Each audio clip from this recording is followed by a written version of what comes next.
In today's video, I'm going to teach you how to reset Shopify store 5 minutes. If you want a clean slate for your storefront without touching your products, orders, or customer data, the safest way to reset is by removing the theme that's powering your online store. This clears out your theme customizations, sections, and templates so you can start fresh with a new look. Before you begin, consider whether you want a backup of your current design. Removing a theme permanently deletes its files from your admin, so only proceed if you're sure you won't need those particular customizations again. Start by heading to your Shopify admin.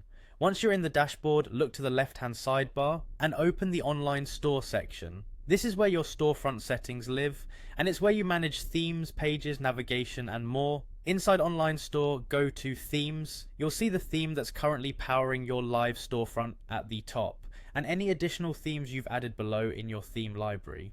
Take a moment to identify the theme you want to remove. If your goal is to wipe out your current storefront design, make sure you've highlighted the specific theme that contains the customizations you no longer want. Next, open the theme's action menu by clicking the three-dot icon. This menu contains all the theme level actions you might need, including duplicating, downloading, and in this case, removing. Choose Remove. Shopify will ask you to confirm, since this action can't be undone from the admin. Read the confirmation message so you understand that you're deleting the theme files and any design work tied to that theme. When you're ready, confirm the removal. After a moment, the theme disappears from your library.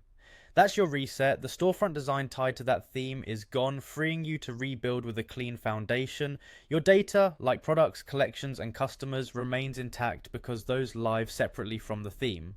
A quick note, Shopify won't let you delete a theme that's currently published. If you don't see the remove option or it's unavailable, double check that you're not trying to remove the active theme. Also, if you think you might reuse parts of your design later, it's a good idea to save a copy externally before you remove anything. From here, you can add a fresh theme from your library or the theme store and start customizing. That's all it takes to reset your Shopify storefront's design cleanly and confidently.